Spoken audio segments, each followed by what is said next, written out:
Hey, how's it going, guys? We got Potter and Doogie here from teamrobotoverlord, and we've decided we're gonna do a top 5 meta, or decks in the meta right now. As decided by us. Yes, as our Um, opinion. I was the one who kind of made the list. I kind of based it off of what I'm seeing in terms of YCS standings and like from personal belief. Um, but first we're gonna start off. Let's think about those decks that you're always gonna see at your locals, but that you're not gonna see in really splash many major events that much. Like stuff like Black Wings and They're always good. They were hit when the Whirlwind went down to 1, but still pretty good. another deck that's kind of like that is Gravekeepers. They're always going to be there because of Necro Valley, which is just ridiculous. And it's inherently a good anti-meta deck, so it's always going to be there. Yeah, they're not gonna do anything that limits the anti-meta. Like, they always want the anti-meta there. So, Gravekeepers are never really gonna get hit. Another deck that's kind of like that is Glad Beasts. I mean, you'll see Glad Beasts, kind of splash in the top 32 of a YCS once in a while, but it's Glad Beasts are just kind of good because if you get the Glad Beast engine going really well, it's kind of hard to stop because you can keep tagging shit in and out. They always just fuck up your own stuff. Let's see, then, Another deck like that's kind of like X Sabers.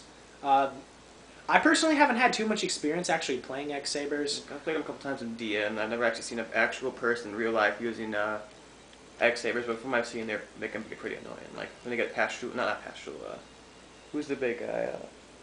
Fall Troll? Baltro, that's the guy that pisses me off the most. Yeah, Fall Troll's not nice. He just special summons himself. And there's always going to be those decks that are like that. Even 6Ms are kind of entering that era now because they got hit really hard in the last ban list. But enough of that.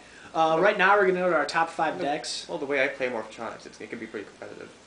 Enough of the Morphtronics. You gotta love Morphtronics. All right, number 5. We're going to go with Gadgets. Number 5. Offering Gadgets, I think, is just a really good deck, especially now because you can use DNA surgery in them. And then you can make shit like Lagia and Dolka. M-Cole 40s put that clear enough that Gadgets are good. Yeah, Gadgets are pretty good.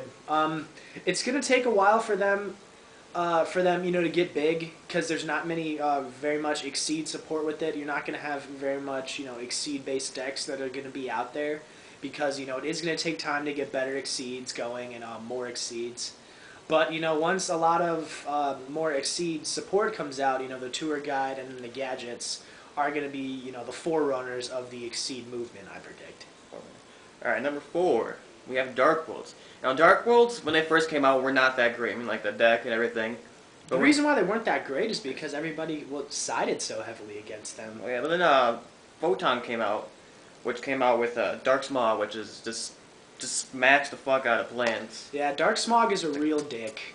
Hey plants, I'm gonna beat the shit out of you. It should just be Get called. my graph out. It should just be called Plant Hate. That's what it should be called.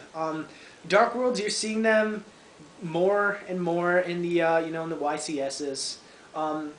I think it just took a while for them to find competitive builds. They're like for a Dark World locomotive. players. Like it was slow to get up, and once it starts going, it's gonna get better and better. And I guarantee, like in Order of Chaos, they might have another exclusive, or maybe a Galactic Overlord. Overload. I thought it was Overlord. It might be. I don't know. But Dark Worlds are pretty good. But number 3, we're gonna go with Karakuris. Say what you want about Karakuris, but a deck that can Consistently get monsters out. yeah, and that can consistently synchro spam and then draw. Like the only weakness I can see with the deck is if I whoop out my Cyber Dragon and Chimera Tech into something. No, a card that kills Karakuris actually is fucking Call the Haunted because if they have a lot of small shit on the field and then it's in attack mode during the battle phase, you can flicker Call the Haunted, then they have to attack you. That's a weakness that you can exploit with a deck. But another thing about it that's not very great is that it is kind of low on tricks. The tricks that they have are all about draw engine, creating a draw engine and then synchro spam. But other than that, there's not really much that it does. But they're a tough deck to play against. They're not really centered around playing off of your opponent. It's more doing your own kind of shit, which it's more independent kind of a deck, I guess. But as we later on, maybe Karakuris will get bigger. But number 2, we're gonna go with agents right now. Agents. Agents are just really, really good. You know, they utilize Master Hyperion, which I think at this point in the game is the best boss monster out there. Would you count BLS as a boss monster? No, because it's not a member of an archetype. Well, no, I guess if you were counting the Envoy archetype, you would get. That's not an archetype. I'm saying if you were counting, that would be Chaos and Dragon to be the boss. Yeah, I guess so. But Hyperion's the best boss monster in the game. Creation just breaks off way too many combos. You don't like Red Eyes Darkness Dragon? Dragons aren't that great. Red Eyes Darkness Dragon. They're alright. No, not Darkness, Metal Darkness from the original starter deck. You are blowing it right now. Hyperion is the best boss monster in the game. I don't care what everybody else says. It is the best boss monster in the game, which is why Agents is so good. It's because it can use Hyperion. You can bust off combos with Creation. The TG engine, you can run in it very smoothly. You can create, all types of shit with that. You can make Wonder Magician with it pretty easily, which is a great card. There's just a lot of tricks you can use with the deck. It's very versatile in what it can do, which is why I think a lot of people like it. And, it's relatively inexpensive to put together. But number 1, the tier 0, of course, is Plants. I love me some Plants. It's the one deck that is out there right now that has been hit by the ban list, but is still way too fucking good. It's like the Juggernaut. It's like, I'm the Juggernaut, bitch, and just keeps running. The one thing that, I think the only way you're going to see the Plant deck die is if shit starts getting banned off of it. Like Dandy or Lone... I could survive with Lone Fire. No, if Dandy or Glow Up Bulb, I think got banned, that would hit it the worst. But, it's just a really smooth deck.